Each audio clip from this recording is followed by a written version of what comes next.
And go start Audacity. Do you have Audacity started? I do. Do you want to do the clap? Hang on, I need to. Oop. Hang on. It doesn't like something. I'm gonna quit Audacity and restart.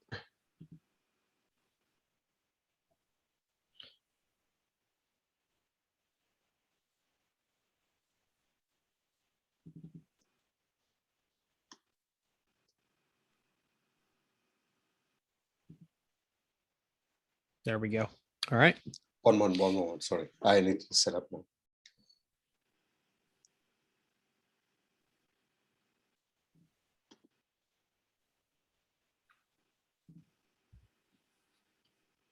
Yeah, ready. Okay. Ready to clap? Yeah, one. One, two, three. Good morning or good evening or good late night, and welcome to yet another edition of Boundary Spanners with me, Abhi, and my friend Nate. Nate, do you want to tell us about what this podcast is about? And I can talk about what this specific episode is about.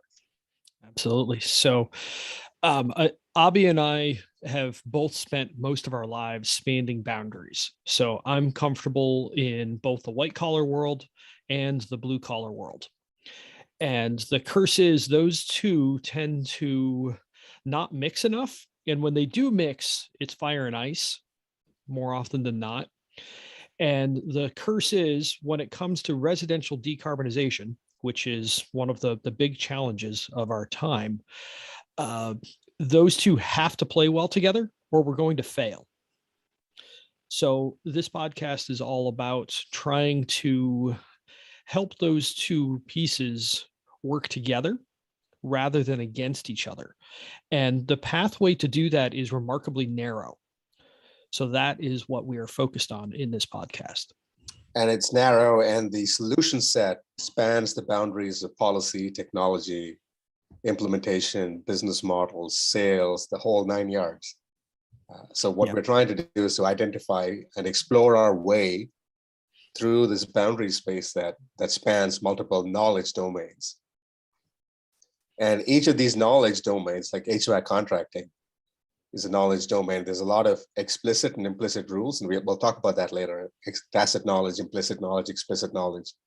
And oftentimes people who don't have a lot of lived experience or haven't spent a lot of time in these domains of knowledge might have some explicit information about the sector. So it's easy to list off HVAC has X number of jobs, this, that, and that, but there's a lot of implicit and tacit knowledge that you only gain from being in that space. So what you and I are trying to do is to speak through one across the boundaries of technology and policy and implementation, so we can take the tacit knowledge from each of these domains and try to render it explicit through this podcast, in part through this podcast and through other means like your Twitter feed and blogs and so on and so forth. And the HVAC 2.0 program. So. Exactly. And this particular episode, I think, is titled The Four Horsemen of HVACalypse. Does that sound about right? Ding, ding. That is exactly it. So we have now created like another horrible word out there. So it's like two celebrities getting together. We're going to mix their names together. Yeah, I mean, from the church at the kitchen table to like, four horsemen of the HVACalypse, sensing a pattern here, like a very end of days, biblical themed pattern. But so this is and I'm a policy guy and a researcher, and that's my day job. Although we both have to say that we're here in a personal capacity.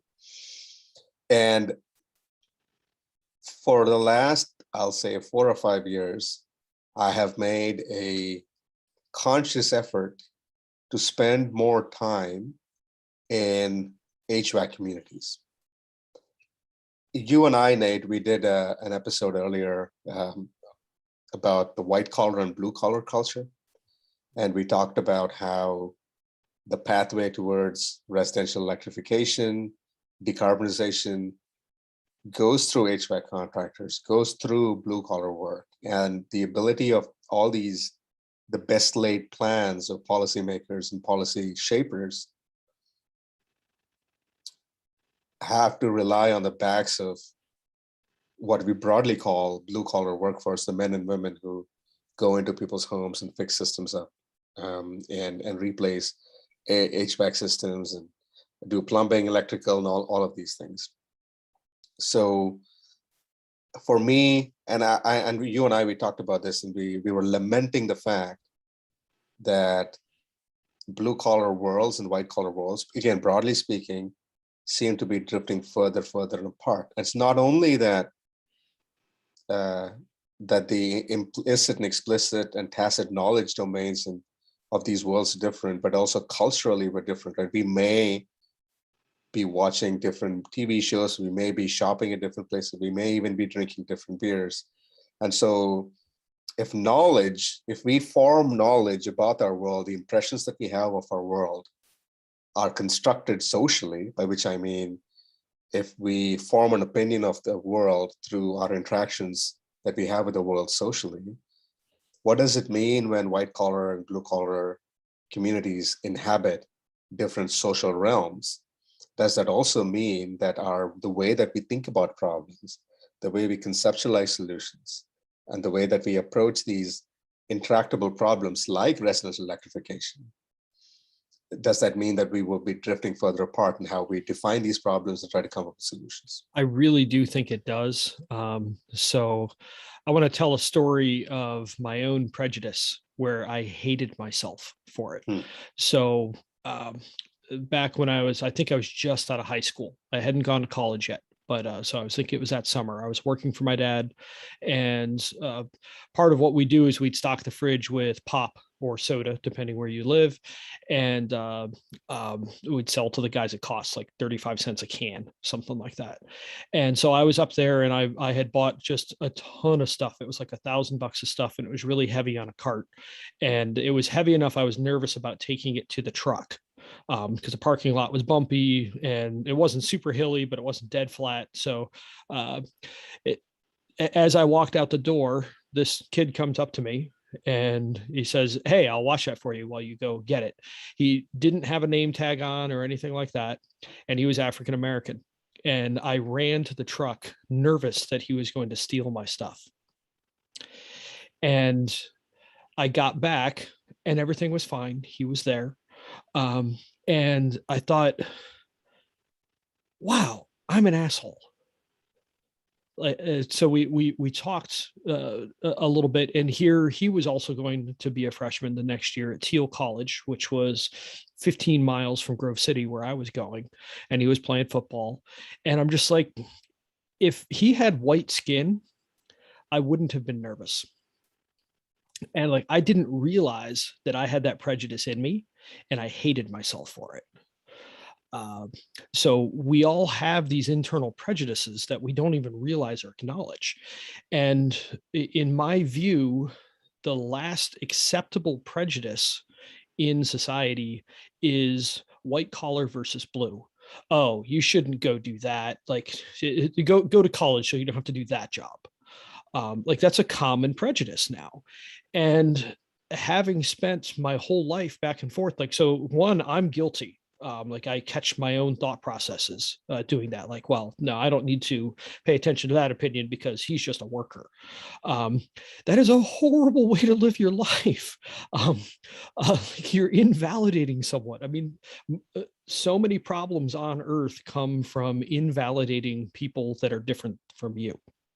Right. So to go to your example where you talked about meeting a young gentleman and realizing and coming to face with like your own, you call them prejudices surfaced, right? And you were able to see them for what they are.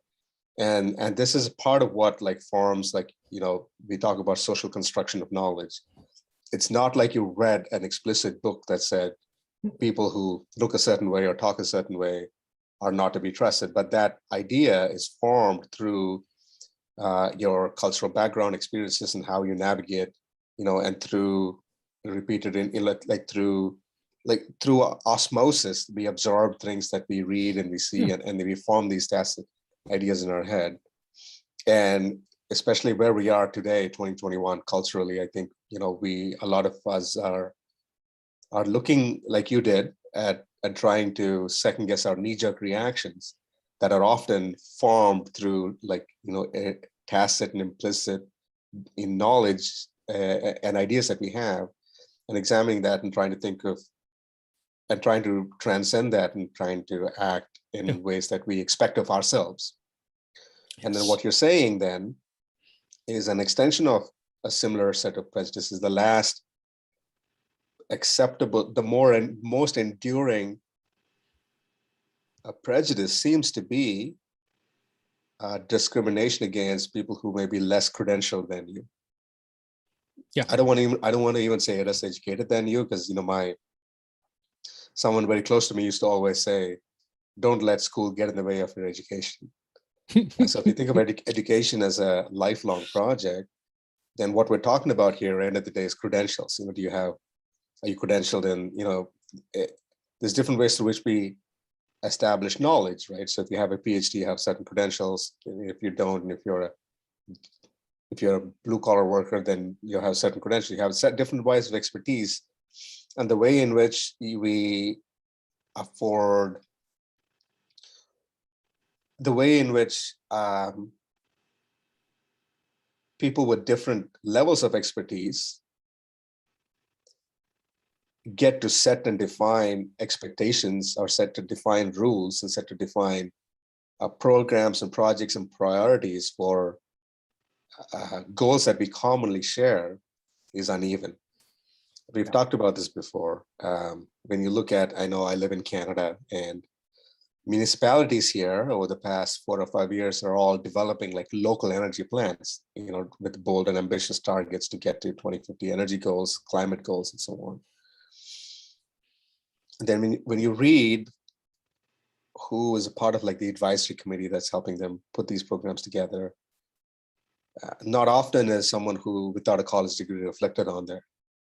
Yep. It's not often like the blue collar men and women who will have to end up doing a bulk of this work. Yeah.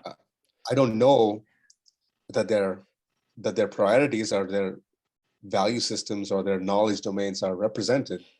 There are so many problems with that. There's so many problems with that. I mean, I think of like Colonel Klinger from Hogan's Heroes. You will do it and you will like it. Right. And we you can't do that to people. Like, I don't want to be treated that way. You don't want to be treated that way. Yet we design programs that treat the people that actually do the work that way. And then we're like, why are they pushing back? And the other piece, I mean, I'd like to take a step back. Like we had mentioned culture war last time. Like, be very careful just using the phrase climate change, because it tends to trigger people, just as using the word capitalism triggers some people, where I just view it as a thing. I don't view it as good or evil. It's a tool. So, I mean, I firmly believe that the main reason that Trump rose to power, and a whole lot of the conflicts that we're seeing, and this is across the world. I mean, France had the yellow, was it yellow coat, yellow jacket, yellow vest. Thank you, yellow vest uprising, which was heavily blue collar workers. So we're creating this schism, and then either ignoring it or being like, tamp down, shut up, let them eat cake, this is not good. So yes, we're talking about just residential electrification here is the narrow view of what we're looking at.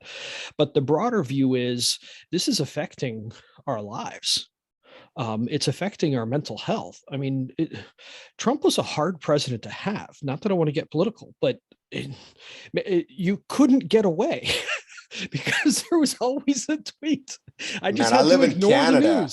I live in Canada and I couldn't get away.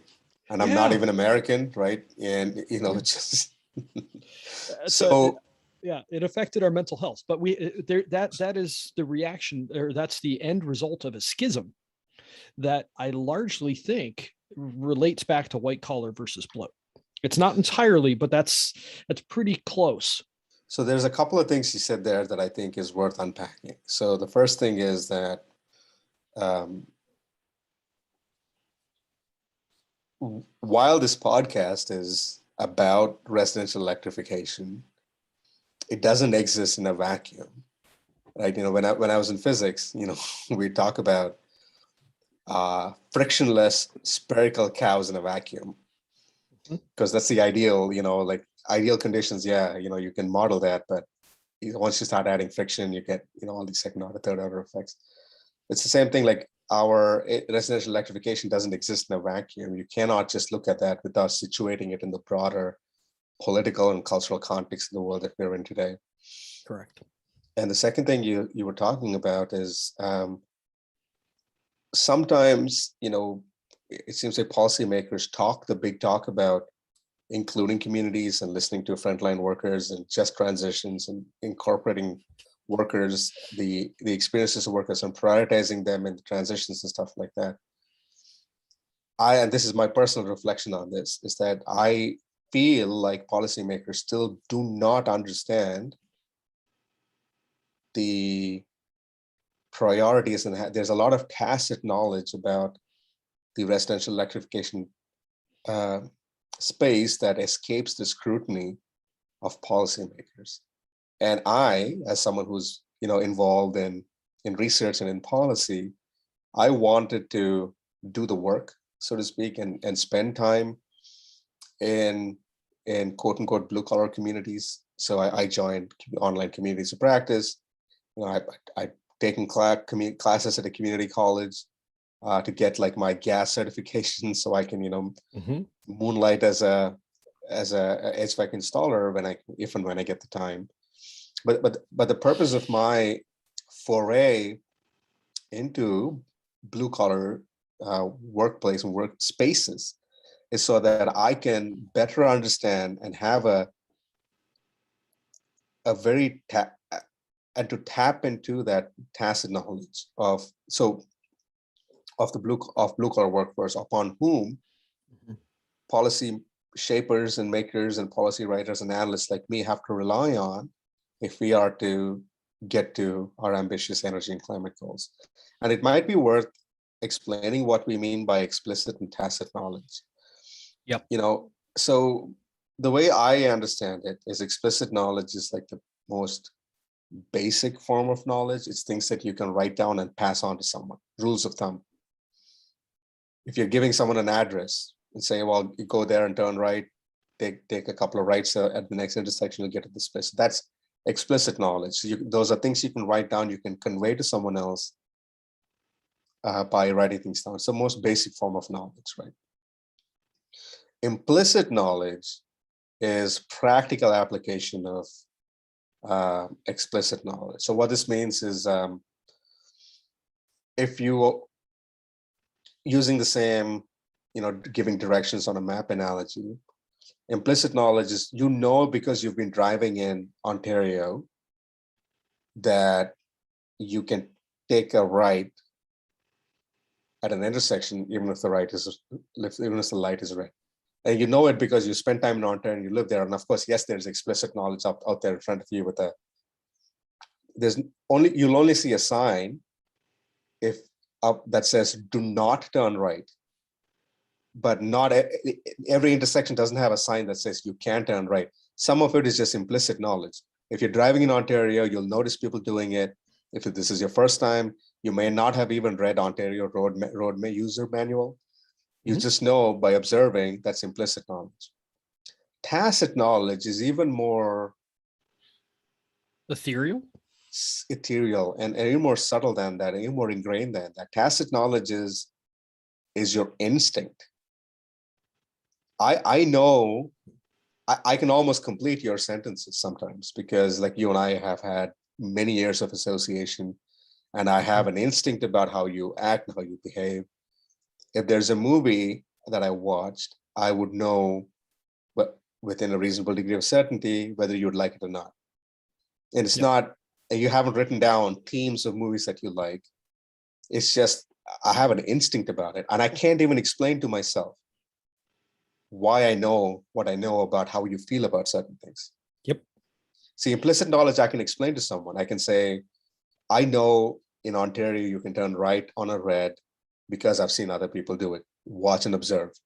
Whereas tacit knowledge is even more fundamental than that. It's deeply ingrained, and you watch and observe, and you don't even know how you know these things, but you can just have an instinct. And when you move to a new Enough country, experience. Yeah. You when you don't move to have an any you don't tacit have knowledge. tacit knowledge Yeah. about anything. I've told this story before. When I first moved to Michigan, a buddy of mine invited me over to his home for Thanksgiving, and we actually drove for more than 12 hours to go to his parents' place. Oh, wow. This was my first Thanksgiving, and we like left at 6 in the morning, got there around supper time. And his mom asked us, are you guys ready to eat? Are you guys hungry? Do you want food? You must be tired after a long drive. And I immediately said no, because in India, when you go over to someone's place, they ask you, do you want food? You say no. And then they ask you again, you say no the second time. And then they ask you the third time, and then you're like, oh, well, I guess if you're going to twist my arm, then I will indulge, only if you insist. But this is a social dance that I didn't even realize we did in India. Yeah. No one told me in India you have to say yes the third time. It's just Yeah. something deeply ingrained. I didn't even know that I knew that. And my instinct was, as soon as someone said, you want food, when I'm at my friend's place, I said no. And they never And asked me that was the again. wrong answer. Yeah. Yeah. No, I'm actually hungry. Yeah. Yeah. And they So didn't ask that's me funny. again, because like the tacit knowledge in this domain here in America, back then in Michigan, was when someone says they don't want something, don't force them. Yep. And then I was too embarrassed to, because as soon as I said no, and they're like, okay, they left me alone, and they were all having food. And I was too embarrassed. Oh man, I'm Oh, so cringing. you just went hungry that night. I went hungry. You Um, know what I did? Oh man, this is embarrassing to talk about. You can't see it because of my tan, but I'm blushing right now. I slunk across the road. I slipped out of the house. I went across the road to a gas station, and I ate a frozen burrito that night. Because I didn't have tacit knowledge of this domain. yeah. And so and That's a so key thing. So could I define it the way that I have it in my mind?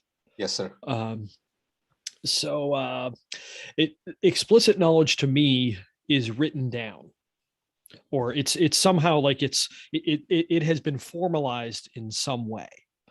Mhm. It's written down, it's spoken, but I mean it's no longer in someone's head. Tacit knowledge to me lives entirely on someone's head. Uh, so I mean, what we're trying to do here is take tacit knowledge of you and I, and others that are working in the electrification space, and make it explicit, so that hopefully we can keep policymakers from inadvertently nuking our chances of actually getting there.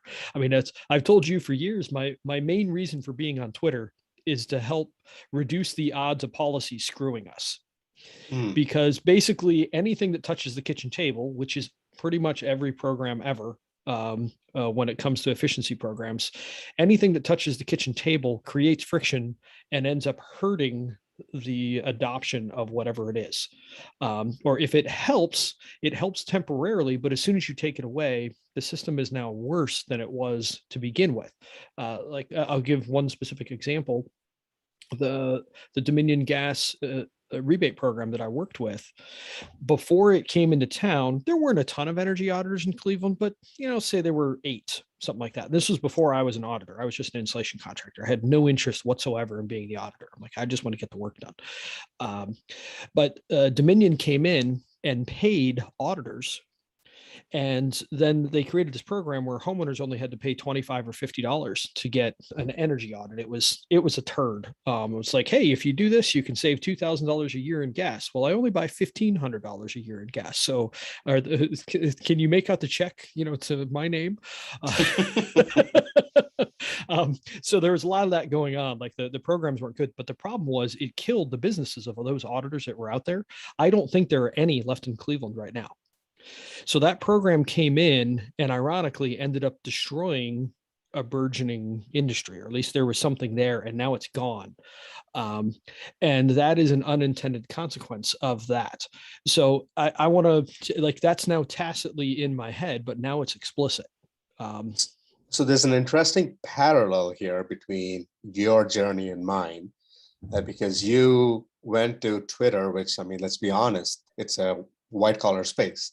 It's educated professionals, Yep. credentialed professionals who are Yeah. trying to communicate with their peers. And so you are, I would argue, probably the best, one of the best known, blue collar, so quote unquote, predominantly blue collar, frontline HVAC workers who's you went on Twitter so that you can turn your tacit knowledge into explicit, so you can then communicate that explicit knowledge with people who occupy that space. Correct. And so my journey was parallel in the other direction. So like you and I, we passed each other like two ships in the sea, So I, as a, quote unquote white collar, I mean, like you, I've worked in blue collar professions before, but predominantly my career arc is white collar. White. Yeah. And I wanted to be better at my job as a white collar, someone who helps, understands, researchers, studies, and helps develop policy. I wanted to have a better understanding of the tacit knowledge in the blue collar space. So I've intentionally been spending more time in the blue collar space. That's the background of this conversation, is that you and I are in a way, our project here, broadly defined, is to take the tacit knowledge in these spaces and turn it into explicit so that we are communicating across these different boundaries. Yes. So in this episode is putting my ability to blend in with the locals to the test. Okay. One thing I pride myself in is being able to blend in with the locals, no matter where I go. I work hard on it. The way I'm speaking now is this is an affectation. This is not how I normally speak. When I speak with my friends from India, even if we end up speaking in English, and this is an affectation. I pause and I enunciate every word differently, because when we speak English, because it's not my first language, I end up speaking in a monotone. Whereas when I speak my native language, it has natural inflections. Yeah. So I have to pause myself like I just did, so I can enunciate. And so this is part of me trying to blend in with the locals, so I'm better understood. I can better belong in places. So over the past 4 or 5 years, I've been blending in with the blue collar workforce, and I've identified the 4 horsemen of the HVACalypse, by which I mean there are 4 large-scale selection pressures, deep existential issues that are bearing upon the HVAC industry, that keeps the men and women of HVAC industry up at night. And these 4 issues are creating incredible selection pressures on the industry, and layering on decarbonization on top of these 4 big existential challenges is a recipe for disaster.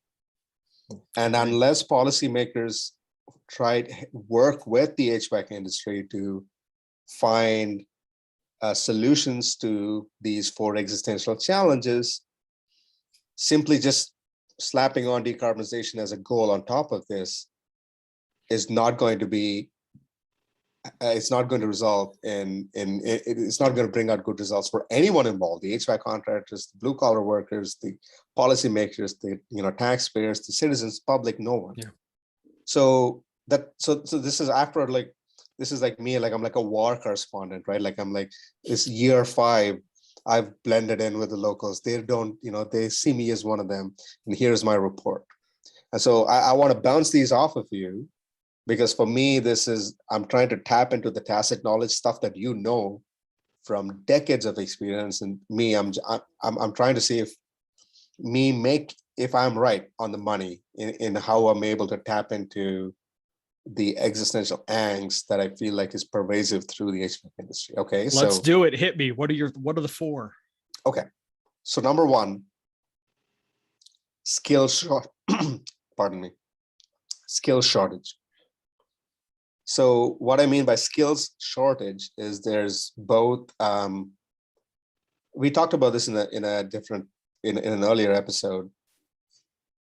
HVAC is an incredibly skilled trade, much more so than perhaps some of the other trades, because you need a combination of skills: plumbing, gas, electrical, maybe even sheet metal, sometimes even carpenting, refrigeration. And this is just for the technical people on staff. You also need sales. In order to run a successful business, you need salespeople who can. First of all, you need marketing people, so that you can turn your service territory into prospects.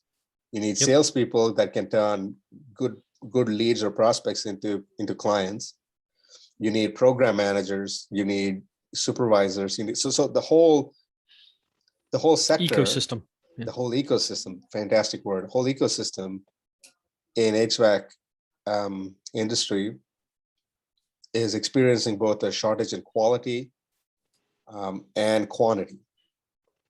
And there are a lot of people who do things with rule of thumb stuff, but skilled workforce that can grow the industry, that can respond to new challenges, that can play across these different knowledge domains, that can turn from marketing to sales. And that, to me, a lot of HVAC companies are worried about being able to recruit and retain skilled workforce.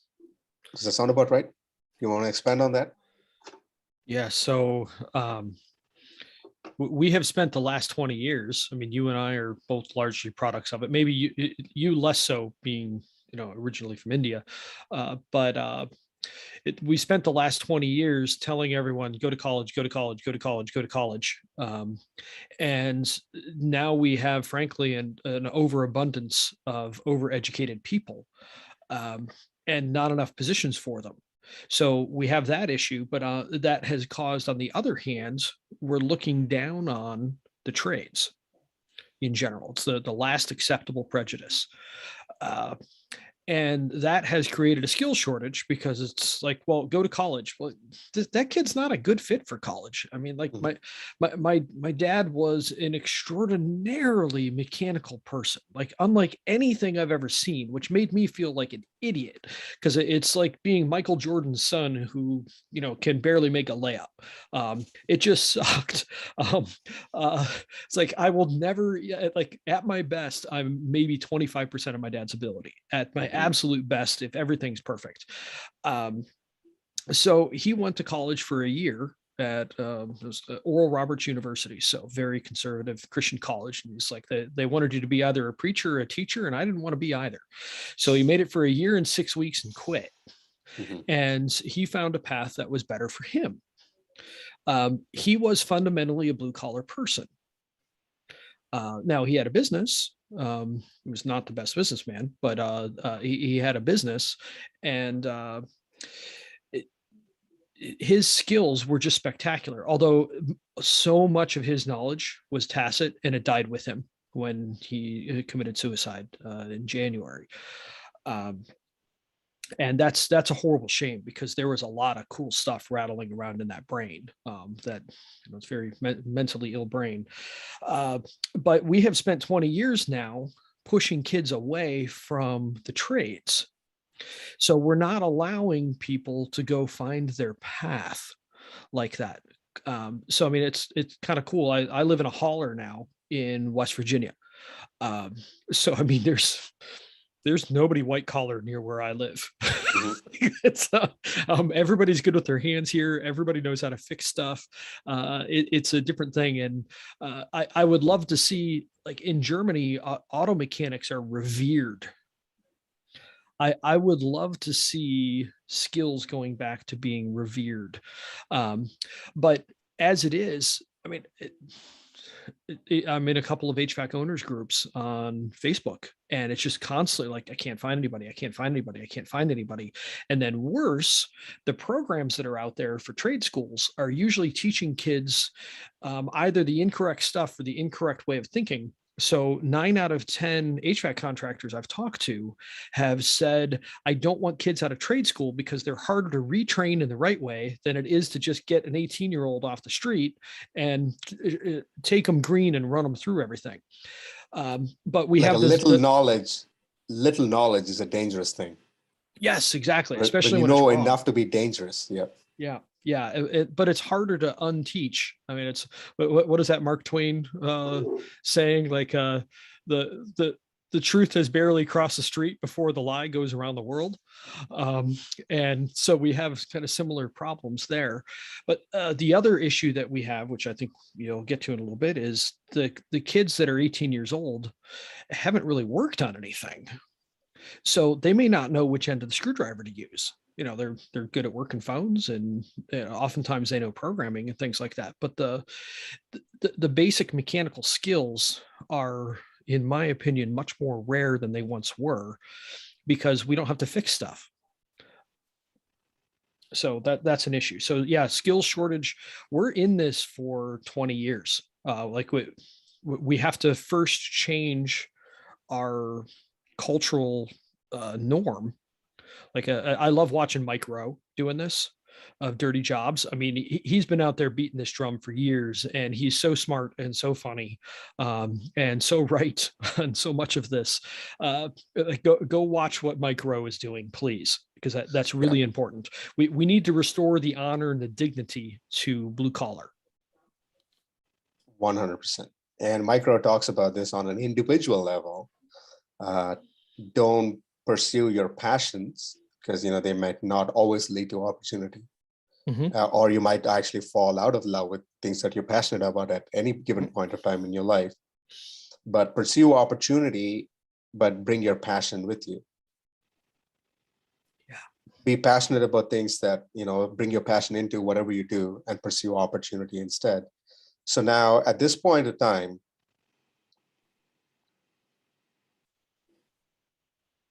HVAC, trades in general are a Trades in good general. pathway to a reasonable middle class job, middle class Mm-hmm. lifestyle, right? Yep. So if we were to use like micros, like pursue opportunity, and one of the things about one of what you were talking about earlier, when we were pushing kids to go to university instead of letting them find their passion or opportunity, but instead we are narrowing down their opportunity space. I think in part because over time it's become the pathway to it's the work smart not hard kind of mentality, right? And like, why do you want to be a frontline worker when you can be the foreman? People have been talking about this for millennia. There's actually, if listeners want to look this up, there's a poem written in 3500 BC, like, sorry, 1500 BC, so like 3500 years ago in Egypt, called a satire on the trades, where a dad is talking to his son and saying, why do you want to go into the trades? Why do you want to spend 12 hours next to a furnace when you can be the boss, pointing fingers at someone and telling them what to do instead? So this mentality is enduring, and it's what, when you mean it's the last prejudice that's still alive, culturally we have that mentality, and that makes it difficult for young people, impressionable people, to make the choice. It's almost seen like a fallback option, plan B, plan C. Yeah. Yeah. Oh, maybe I'm not smart enough. I was just talking to a 16-year-old the other day, and he was saying, I was asking him what his plans were, because he's going into high school now, senior. And he was saying, man, I don't know if I'm smart enough to go to university, so I think I'll just go get a trade.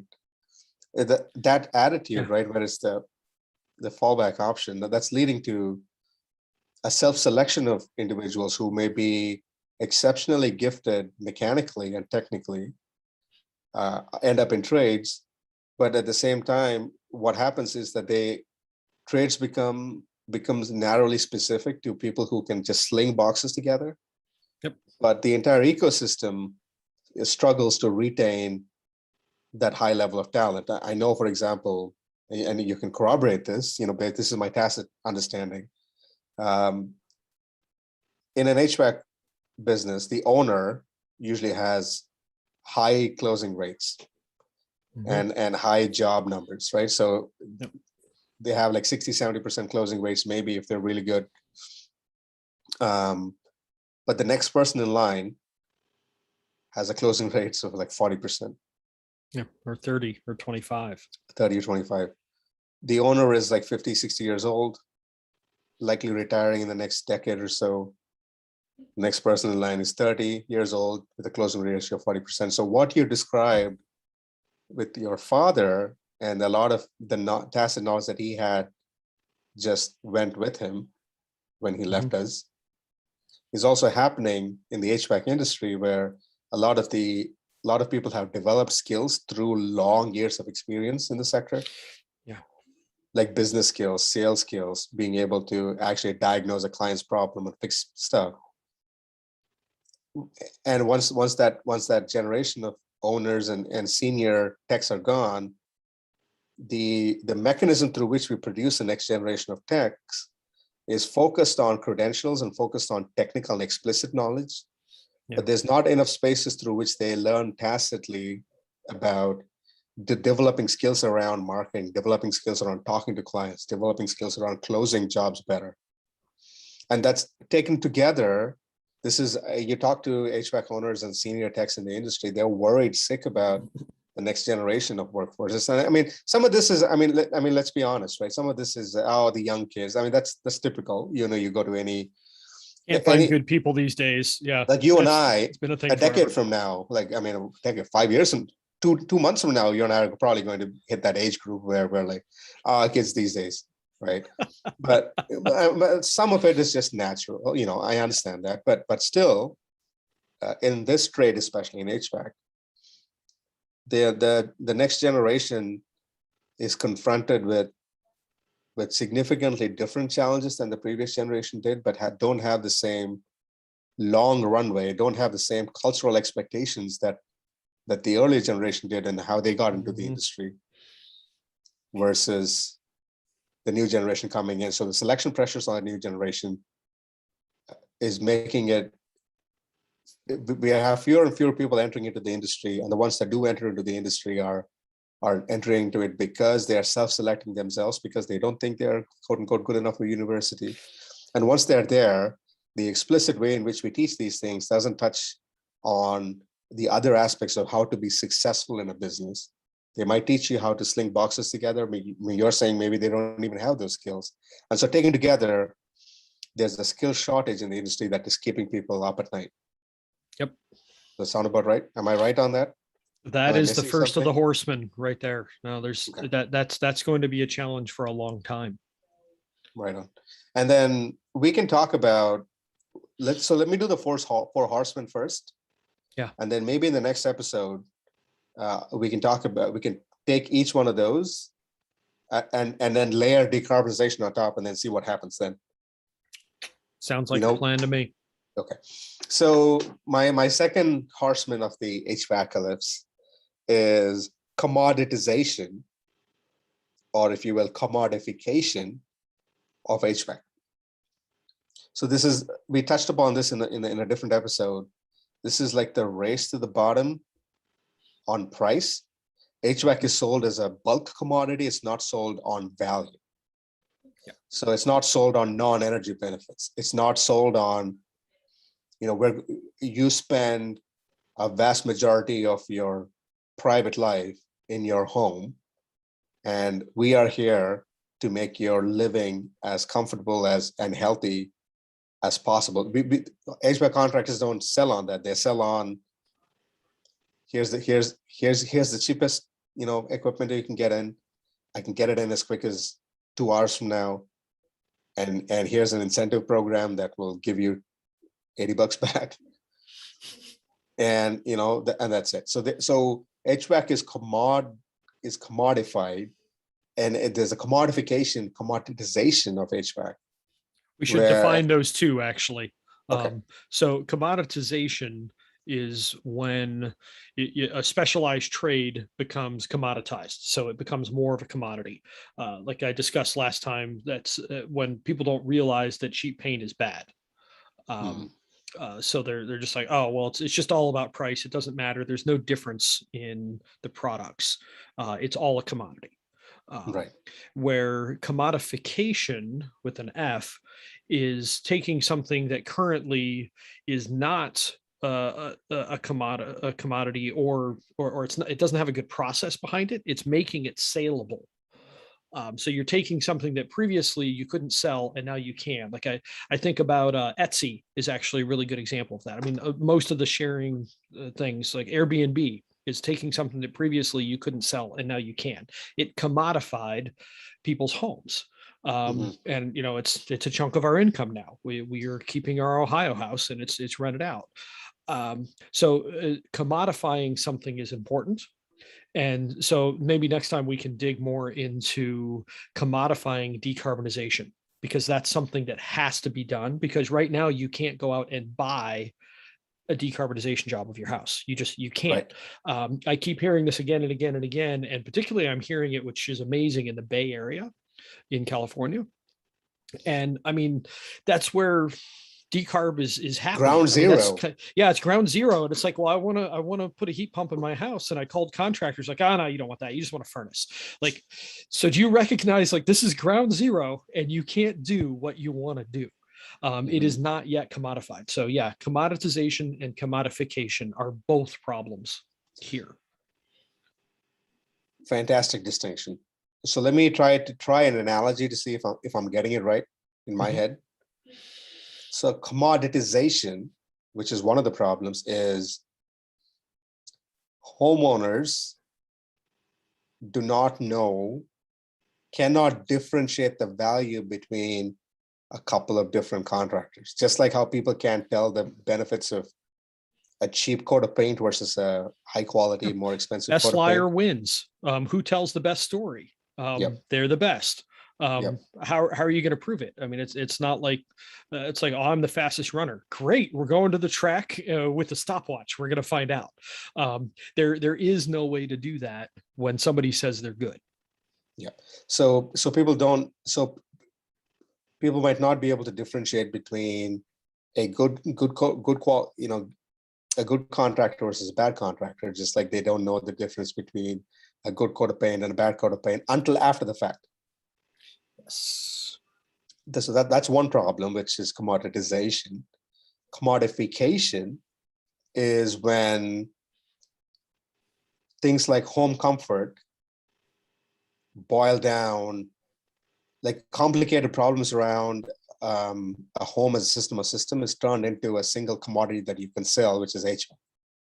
Mm-hmm. So what I mean by that is HVAC contractors, when they compete only on price and not talk about the value that they can provide to a home, Yeah. in terms of being able to solve the comfort problems, moisture problems, like air quality problems, and all of those issues with your house are boiled down to making a budget purchasing decision around a single commodity, which is HVAC. That's commodification.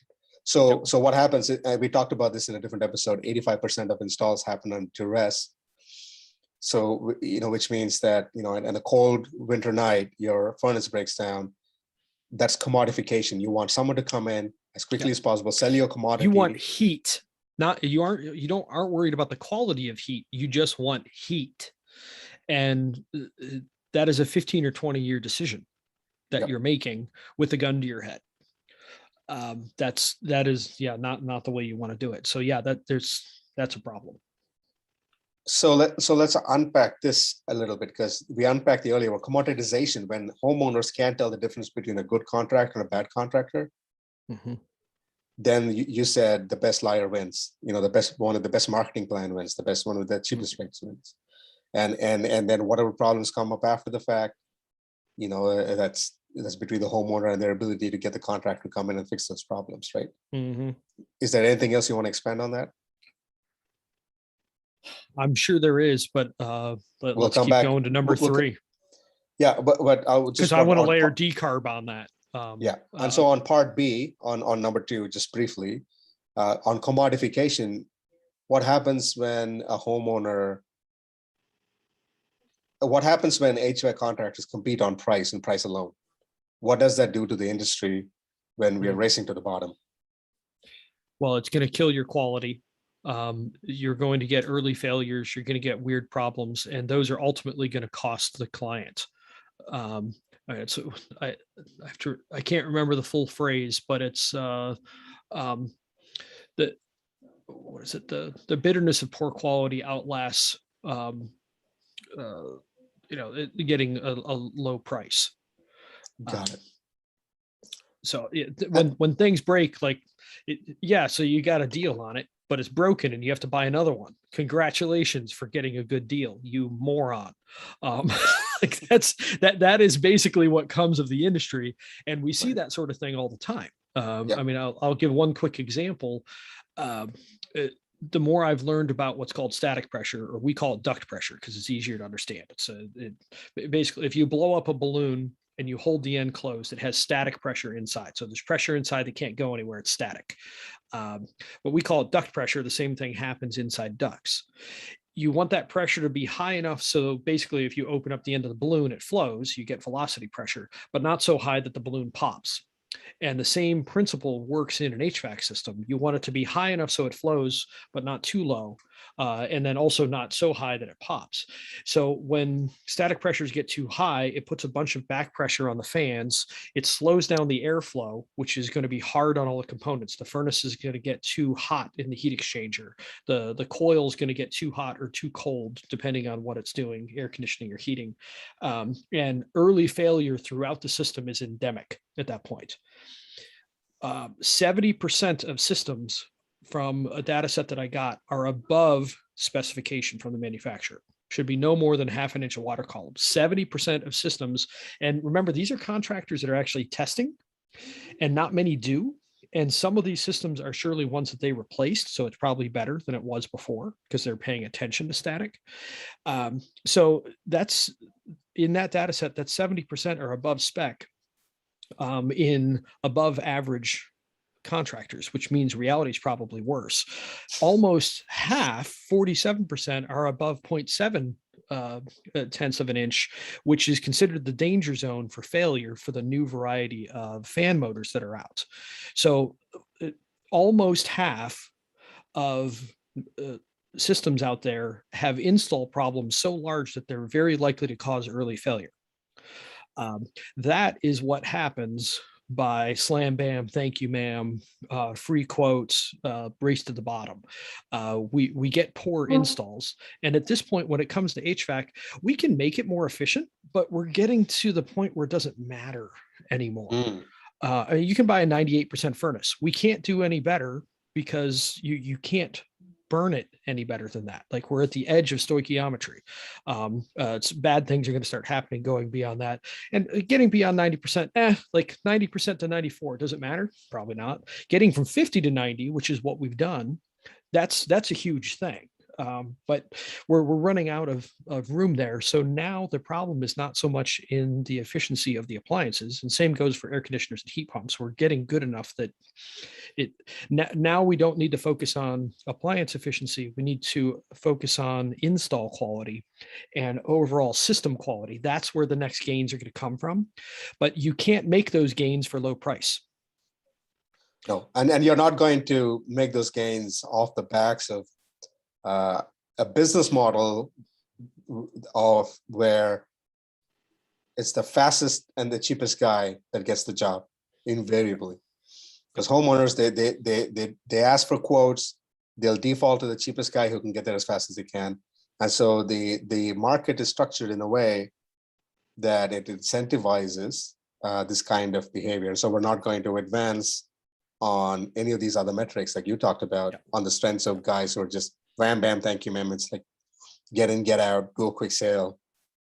Yes. And then you wash your hands So off. so now we need to commodify the comfort and commodify the better installs, Right. because we have decommoditized everything until now.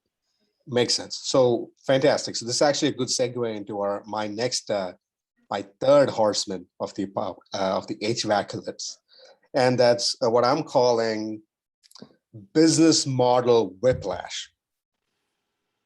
And what I mean by that is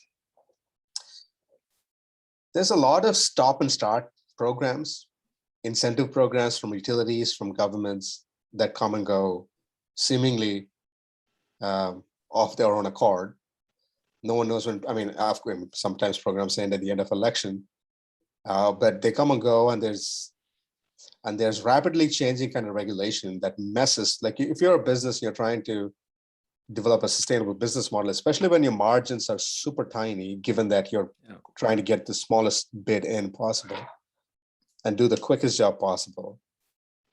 What happens when, and we touched on this in a different episode, and we'll link that in the bottom of this this episode. We expanded on that in a little more detail, but can you give a brief summary of what happens when you're trying to develop a business around these like rapidly changing government regulations, programs that come and go? How does that affect HVAC contractors' business model? Well, so I'm going to jump to a different industry. Let's talk about the solar industry, Okay. and what is known as the solar coaster. So it like on and off, there's an incentive that goes in. So, say January 1st, an incentive program starts and then it ends December 31st. So let's just say it's a 1-year program. It comes in and it makes it fairly rich. So people go out there and they sell stuff. But because people know it's going to end, fourth quarter is usually insane. So everybody's trying to beat the clock and get it. Was it in the tax incentives? If you had bought the equipment, I think you had to spend like 10% of the project money. If you bought it, as long as you did it within the next 3 years, you could still backdate that incentive.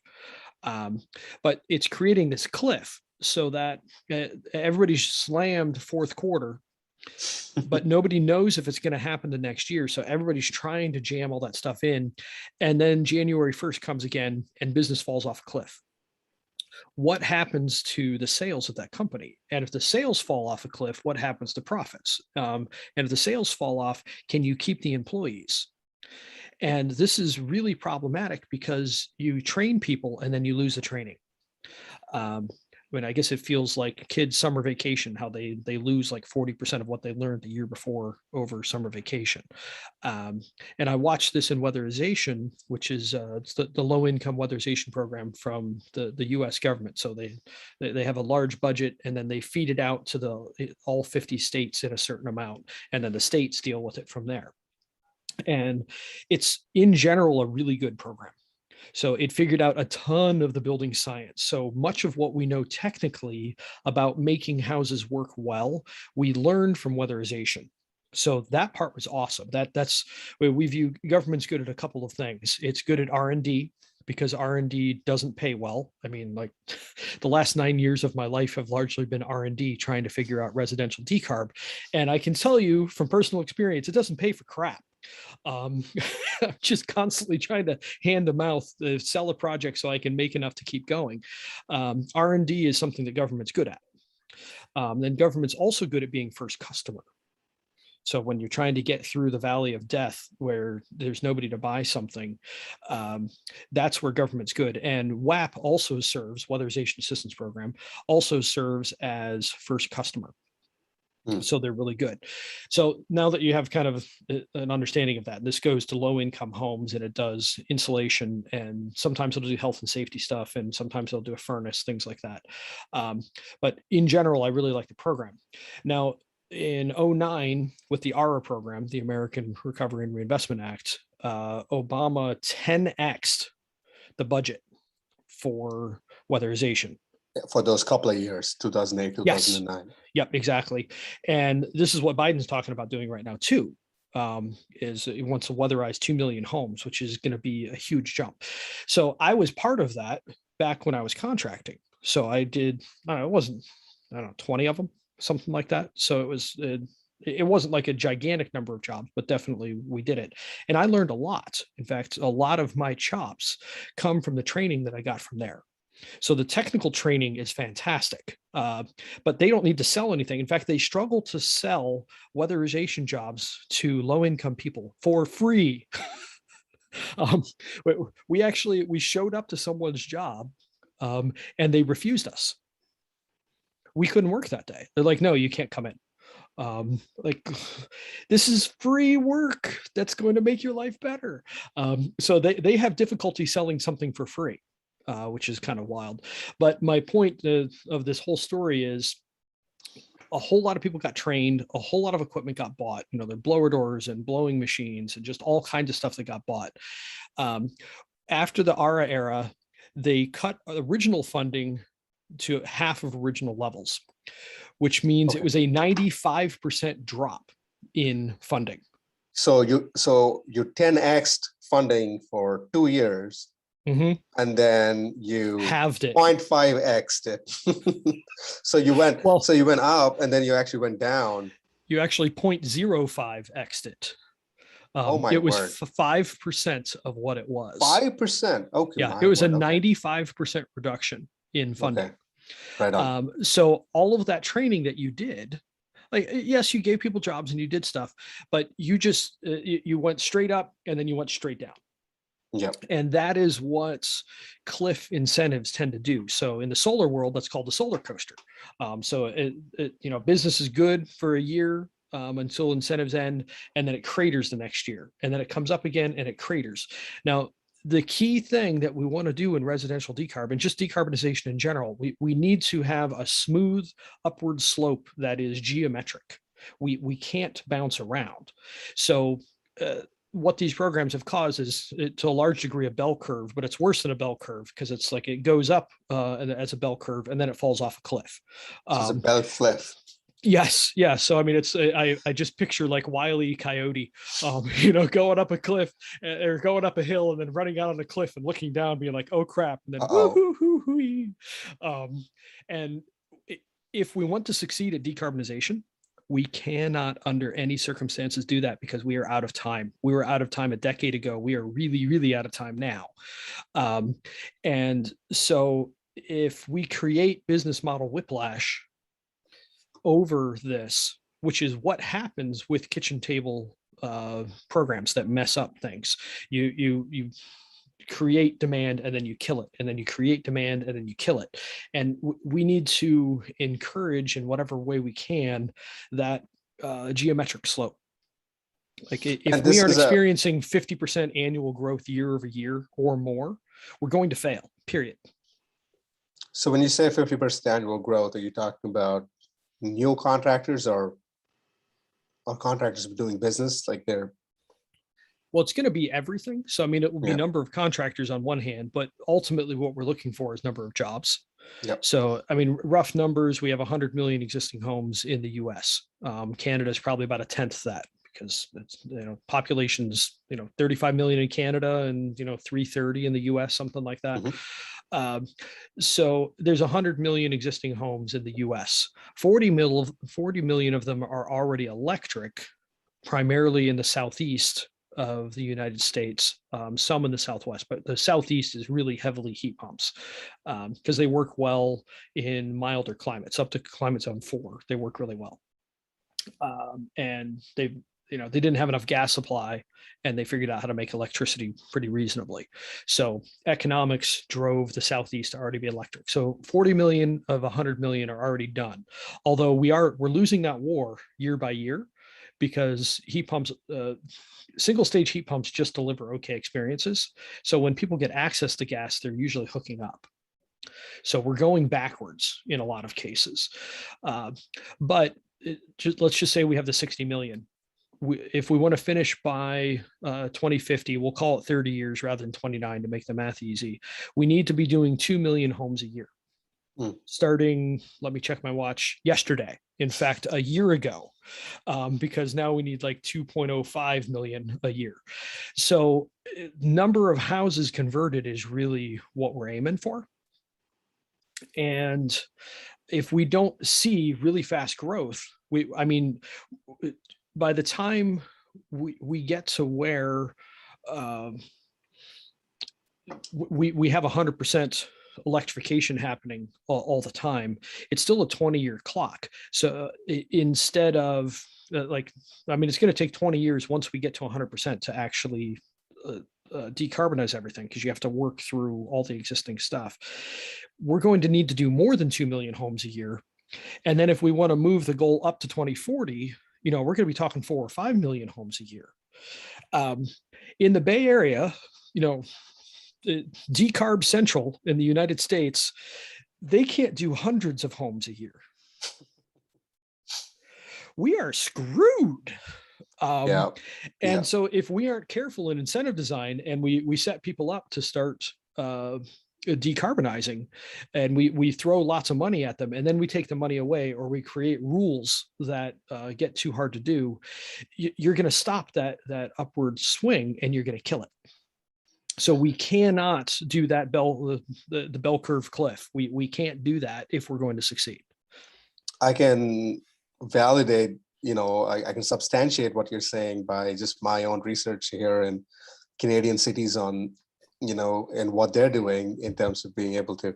So in order to meet their goals, there's a certain uptake rate, right? Like the rate you're talking about, and how many number of homes that you want to decarbonize or switch to renewables and stuff like that. The uptake rate you want is in the order of several hundreds, thousands of homes every year, every decade. Mm-hmm. Several, 100 dozen houses every year. But the number of houses they've actually done over the past 5 or 6 years is maybe 40 or 50.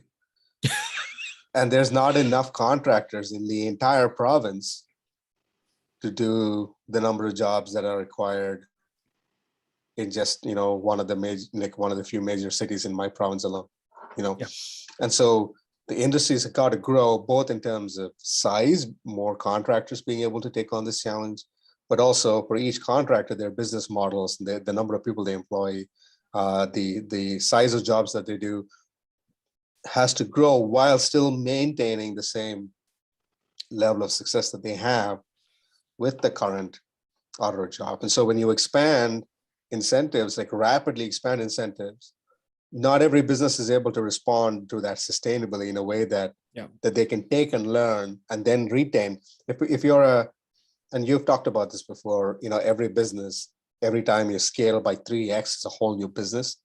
Yep. So if you're a one-truck truck with a single guy or girl with an HVAC company, you're making, $100,000 a year, $300,000 a year. To go from like 100 or 300, let's say 300 to like $1 million, then now you have a couple of people in sales. In sales. Then all of a sudden now you're employing 2 or 3 people. Then that needs a whole new approach to admin, to HR, to workplace safety policies, and all of these things, managing them.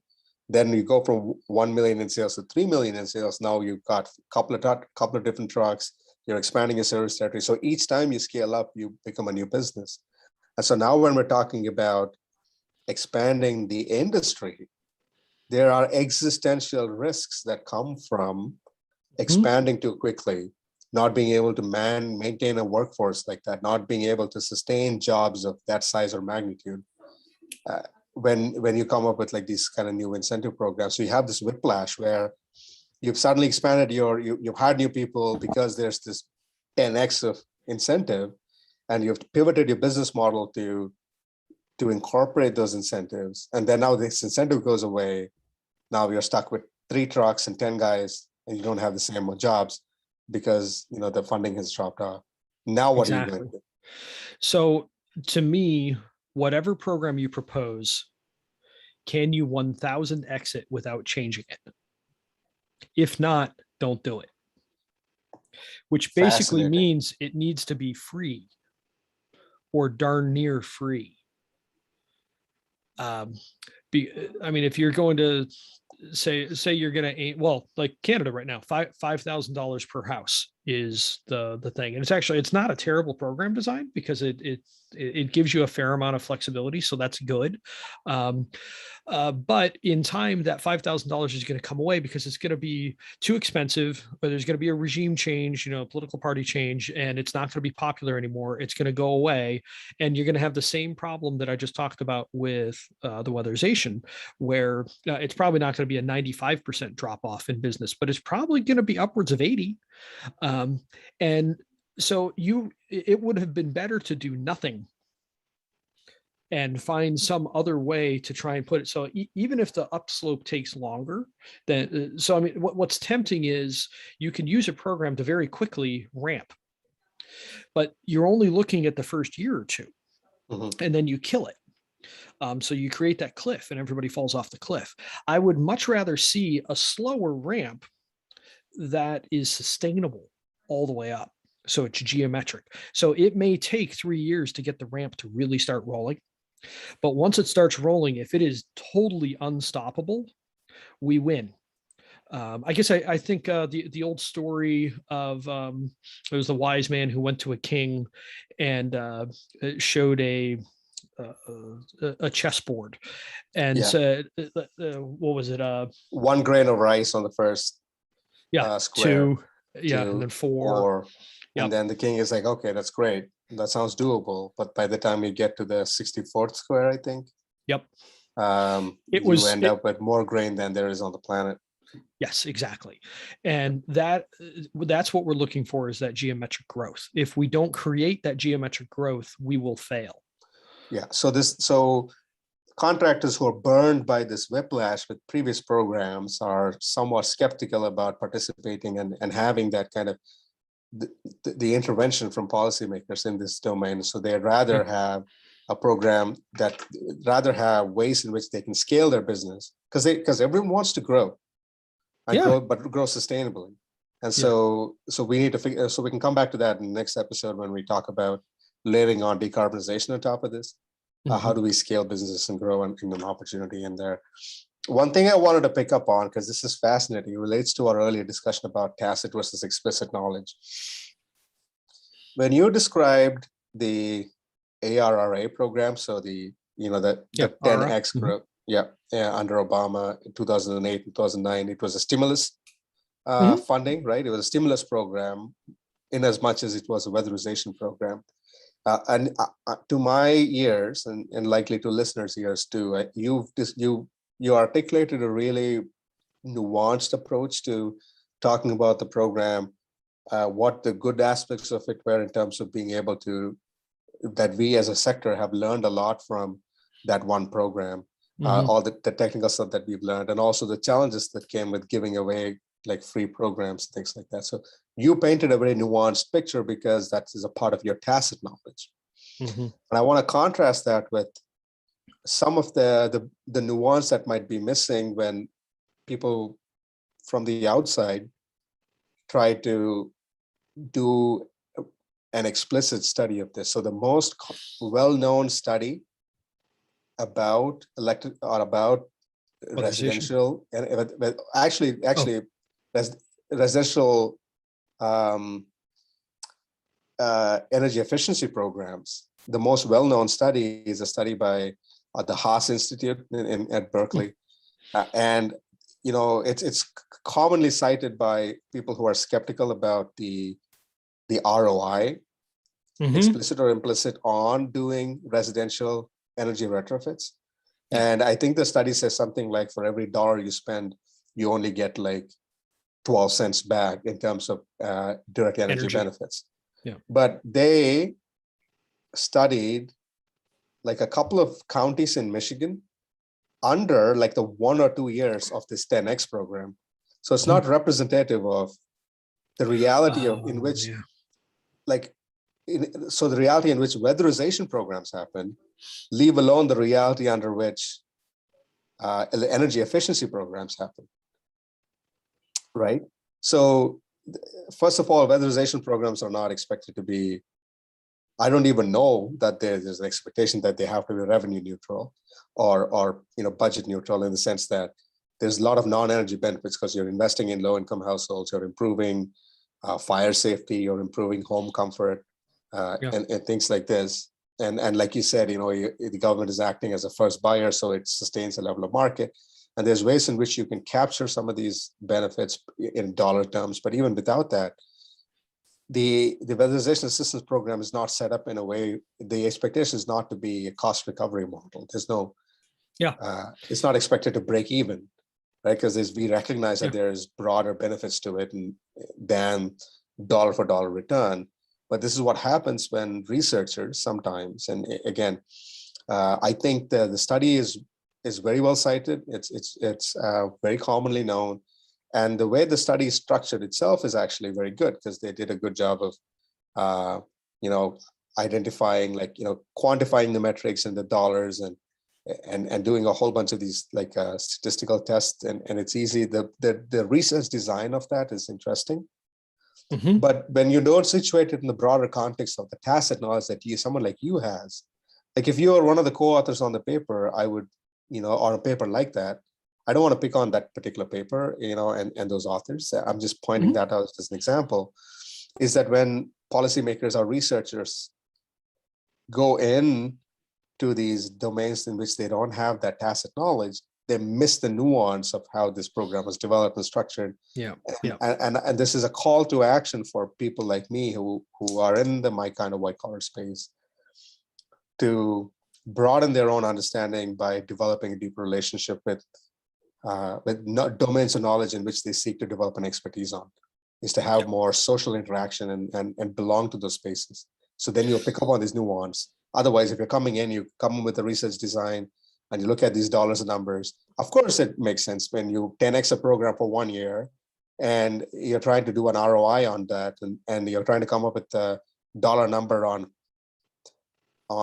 the dollars per ton of carbon dioxide mitigated on a weatherization program in 1 year where it was a stimulus funding. Then it's like you're comparing apples to oranges. Yeah, it's not a fair comparison. I had a point in my mind's blanking on what it was, but you have to be careful how you study these things. Now, one thing that I 100% agree with on that is that if you're looking at it for straight ROI, it doesn't exist.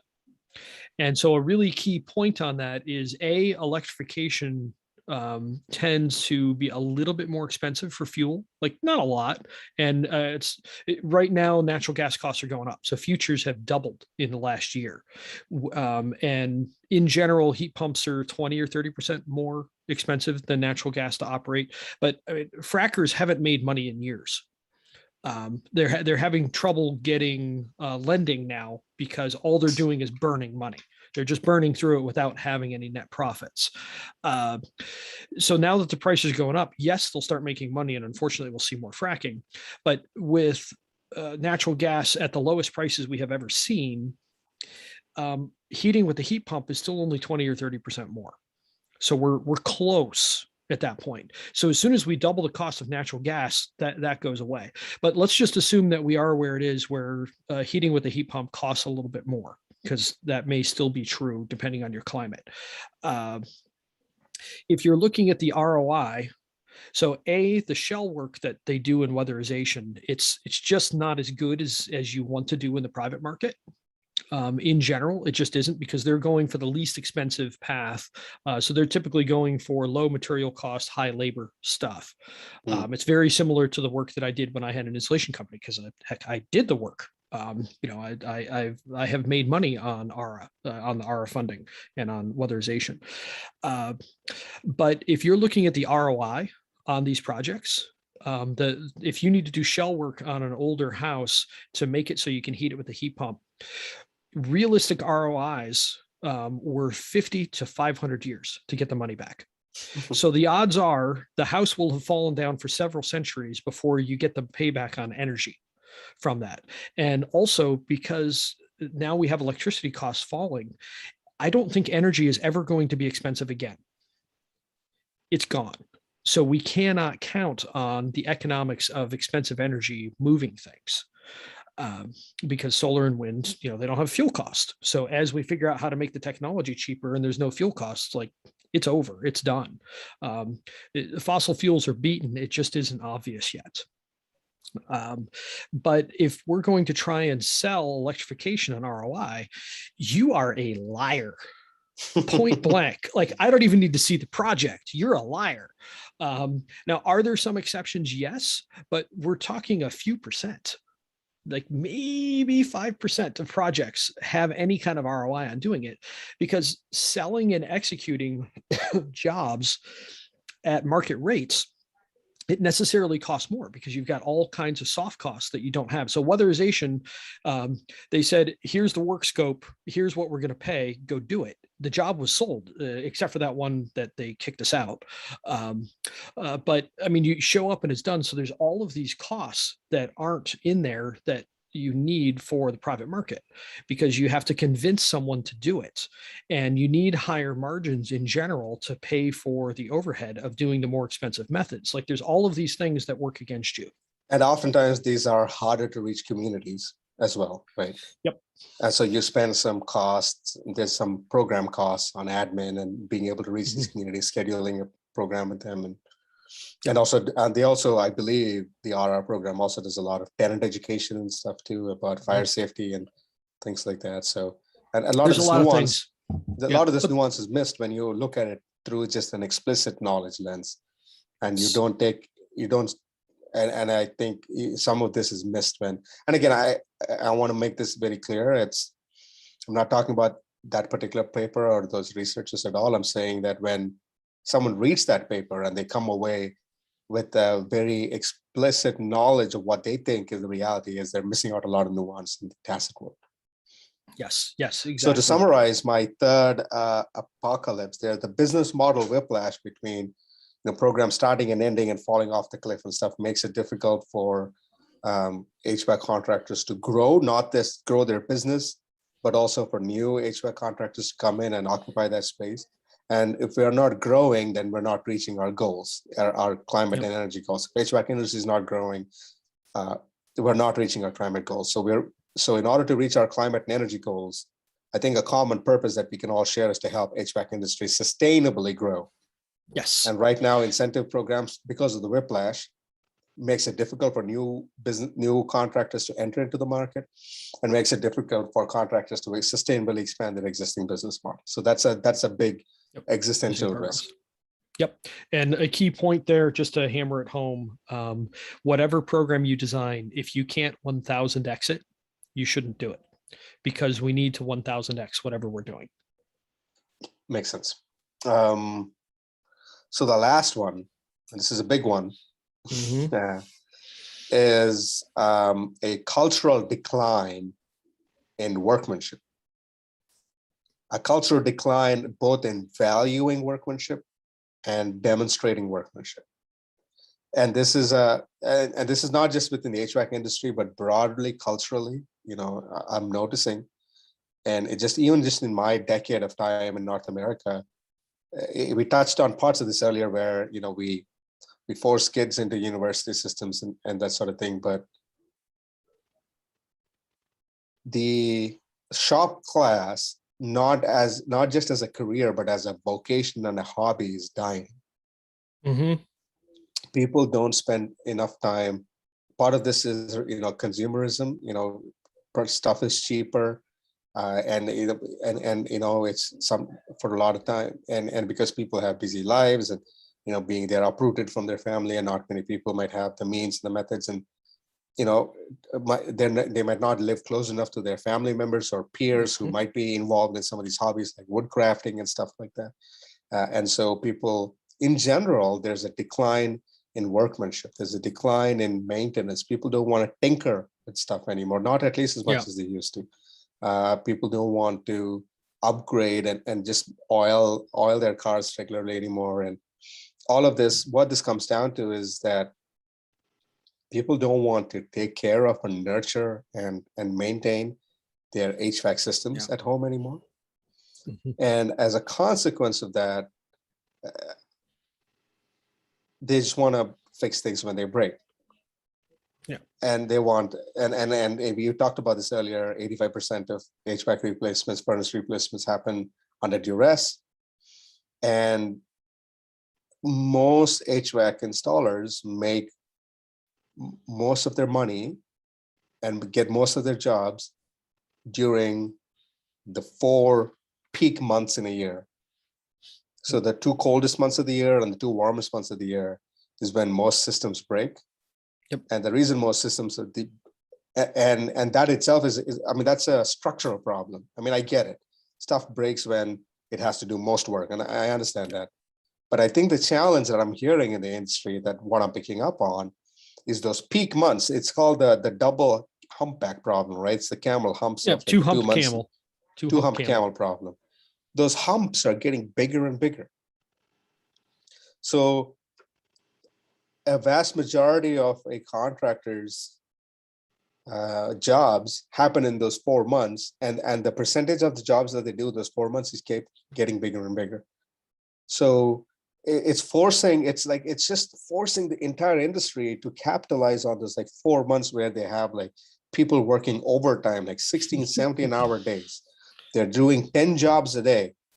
And as a result, because this is in part driven by the fact that workmanship is not valued, and maintenance and tinkering around stuff is not valued by the homeowner. So they don't do maintenance well enough. And so stuff keeps breaking. And then because of the earlier problem we talked about, because they don't value workmanship of the contractor, and because the commoditization you talked about, where they can't tell the difference between a good contractor and a bad contractor, a good workman and a bad workmanship. Yeah. And so this is driving the industry to a point where the guys and girls are doing 10, 12 jobs, working 10, 12 replacements, service calls on 17, 18-hour days for 4 months of the year, and the rest of the time is mostly just downtime. And so this is driving like a very frenetic and hectic pace in the industry that is leading to, and we talked about like mental health and employee burnout, and this is leading to what I believe is almost like a Walmartization of HVAC industry, where you have like HVAC companies that grow in size because they can do this sort of dispatch at scale. Mm-hmm.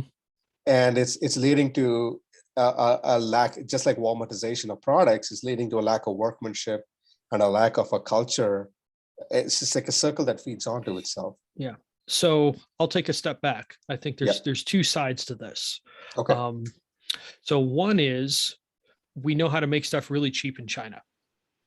So if a product is $40 and it's a lot of work to fix, you should just buy another $40 product. At the end of the day, that's what you should do. And also, a lot of products are manufactured so they are no longer easy to service.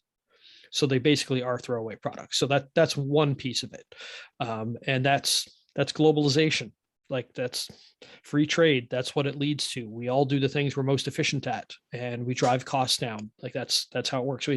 We have an amazing amount of stuff these days that's cheap. I mean, this microphone. This is a really nice mic for $100.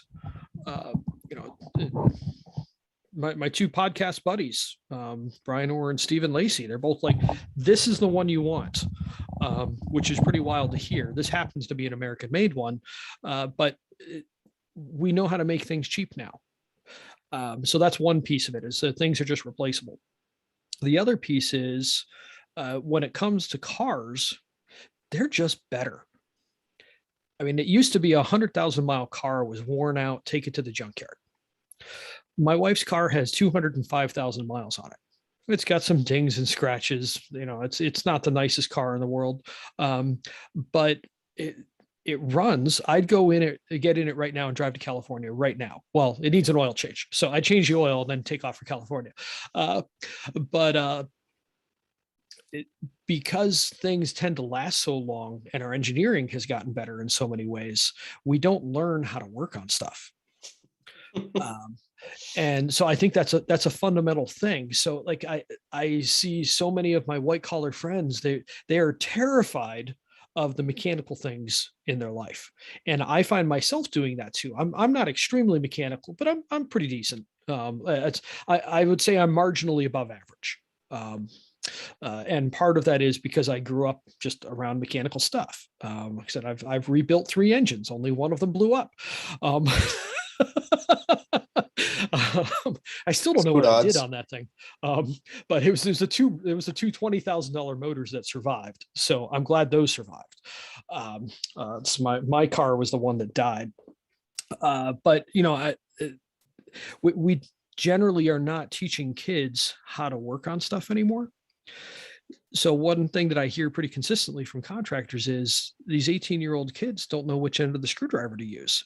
Mhm. So we have to teach them basic mechanical skills before we can even begin to teach them the actual trade. And so this is a really steep climb. And we're asking this of them while, like you said, they're going through the 2-hump camel and while they're being looked down on. So it's kind of funny. Like, I'm terrified of this, but why did they want so much money to fix that? Like, it brings out everybody's Karen. And it's like, damn it, like, appreciate the knowledge of it, or the phrase like, you're not paying me for the half an hour of time that it took me to fix this. You are paying me for all the time that it took me to learn how to do this in half an hour. Mhm. um, and so that's a key thing. Or there's something I call blue collar art, which is a job that is done for the love of doing it well. My favorite Yeah. example is like going to an electric panel and all the wires are just dead perfect around it. Or you see a boiler job where all the pipes are just perfect and it looks like art. Nobody even sees that thing, but it's done And beautifully. and this is part of the tacit knowledge, right? I mean, I'm a programmer in Mhm. part. It's part of what I do is I write computer programs, and I know what beautiful code looks like. Beautiful computer code looks like. I can't describe it. I can't Mhm. write down what it is or how to write one. I don't know that I myself can always write beautiful code, but sometimes it's like it's part. So it's doing art at a production scale is what blue Yeah, collar work is, right? yeah, yeah, Because it's not like you're not just like taking a black box and putting it down. You have to, there's literal craftsmanship involved in yeah. doing this. And now you're expected to do this at a production scale. How many artists can produce beautiful art at a production scale? Do you think Bob Ross can go do 10? I mean, maybe Bob Ross could actually do 10 paintings, 17, Those are now work 18-hour sad little days. trees. Yeah, sad little trees. I'm depressed now because I'm doing so many paintings. Um, yeah, So we're asking craftsmen and women to do more and more in less and less time, and that those peaks are getting bigger. And so naturally, what happens? I mean, it's a vicious cycle that feeds onto itself. Is that the workmanship in the industry is not incentivized, and also, I mean, and speaking more broadly, we talked about how workmanship is not valued and culturally. There's also structural problems like right to repair. You don't have the right to repair a lot of your own car and some of the mm-hmm. vehicles now anymore. Yep. On your iPads and stuff, you don't have the right to repair and tinker. And so structurally, you're barred from Yep. working and fixing stuff that you own. You paid with your own money. And also there's regulations around what you can fix and not fix, and some of it is valid, and maybe some of it is a bit much. But and so when you've got these structural barriers against you fixing stuff culturally, regulation wise, and structurally, then it leads to this problem where the humps of the 2-hump camel are getting peakier and peakier. Now, what happens when you layer decarbonization on top of that? That's something we can talk about The perhaps in the next next one. episode. And I do want to leave with one little bright spot though. YouTube is amazing. If you want to learn how to do something, I mean, you can type in something totally obscure, like on our van. The little camper that we bought is super heavy on the tongue. It's a 2,500 pound trailer, but it has a 500 pound tongue. A minivan was not made to carry that much, so I needed to buy little airbags that I put inside the rear springs. So you take this little airbag, you'd squeeze it through, and you'd push it through. But I look at it, I'm like, how the heck do I get this thing in? I don't get it. And I type in Toyota Sienna airbag, suspension airbag, and this video comes up of some dude showing putting the thing in, and I'm like, oh, okay. I see how I need to do that. And I just went and did the work. And that it is amazing how many things you can learn to do on YouTube. So I don't want to condemn all of this. Uh, but I mean, there's so many things like the screen thing. I'm totally addicted to my phone and I'm addicted to social media. And it's really annoying because it drives my family crazy. But my daughter's addicted to the screen too. And like I love to read, but I find myself playing a game on my phone versus reading a book. How did that happen? I love to read. Um, I mean, it, back in what was it, seventh grade, there was a contest over the summer of how many books you could read. I tripled the next person, Mm, tripled. mhm. Um, Not a small margin. Like I was reading a book a day all summer. Uh, And and now, so now you now and I'm I addicted can to my phone. barely, you and I can barely read an article that we want to read, right? Yeah. We skim through, like our attention, we have the attention spans of a goldfish, uh, Is it that good? because of a very attentive goldfish and a particularly disciplined goldfish. And in part, this is because we don't spend enough time unplugging away from these dopamine hits that we get from Yeah. not just social media, but like, Life. email, Yeah. 8 different platforms, TV, news cycle, and all of these things. And we don't, not enough of us spend time in our Deep version of work. shop class, doing deep Yeah. work, Yeah. crafting on something, working on a table for 2 months, finding a couple of hours here and there, like, Yeah. and doing projects and building your skill set for the love of it, not just for.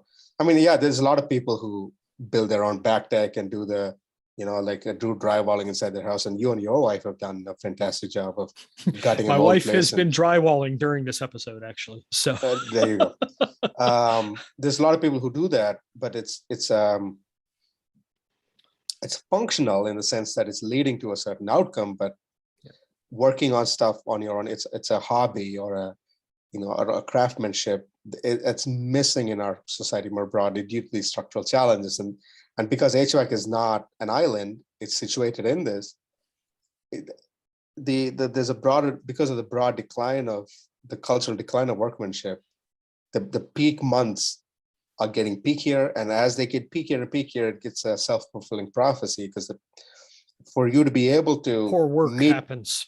Yeah. yeah, for you to be able to meet your workload at that peak, your workmanship takes a hit, and Yeah. homeowners don't value workmanship, and it just goes on and on and Yeah. on. And now you want to layer Yeah. decarbonization on top of this, right? And we're not teaching kids to value workmanship, and they're addicted to their phones just like I am. I Uh, actually wanted to show, because this, as much as this is a podcast, it's also available on YouTube. 3 months ago, I got rid of my smartphone and I got a $50 flip phone. And I yeah. wanted to show on camera my flip phone, except I can't find it now. I haven't seen it in 2 days because I'm just so diverse from my my phone. I can tell you I've been able to, like, it's done wonders in being able to claw my attention back, and so I can willingly focus my time and effort on. And this might be a whole episode onto itself. As much as we talk about living in an information economy, I think we live in an attention economy, and your ability to focus your attention on things determines your ability to be successful and therefore market and grow and scale your business. And so, yeah, so broadly speaking, there's a culture to grand workmanship, and that's leading to all these structural problems. And then now layering decarbonization on top of this is going to be a more fundamental challenge. So let's summarize and cap this episode. So the 4 horsemen of HVACalypse are the 4 existential challenges that HVAC industry is facing. From my perspective, looking at it as a relative outsider, trying to tap into the tacit and existential angst in this community. And the 4 horsemen of the HVACalypse are significant challenges that are bearing upon the HVAC industry, and layering on decarbonization on top of these 4 challenges is going to be bad news for everyone involved. So we need to It's think probably not going to carefully. work. Yeah. It's probably it's not going to work, or we're going to ruin livelihoods, and put a lot of people out of business if we don't do this right. Mhm. And we're going to put a lot of people. I mean, I'm not messing around. It's not, honestly, if you don't do this right, a lot of people's livelihoods could be messed up. A lot of households and safety could be messed up. And again, this I don't want to doom and gloom this too much, but just to illustrate that it's important that we get this right. This is really important to nail. Yeah. Yeah. So And the so four horsemen are skill shortage, both in terms of quantity and quality of skilled workforce that is showing up in the HVAC space, and HVAC companies' ability to hire, retain, train, and retrain and upskill employees is a significant challenge. Yeah. Number two is commoditization or commodification of HVAC. Homeowners not being able to tell the difference between a bad contract and a good contractor, and also the race to the bottom of HVAC contractors competing on price, which leads to bad outcomes for homeowners down the road. The third one is business model whiplash.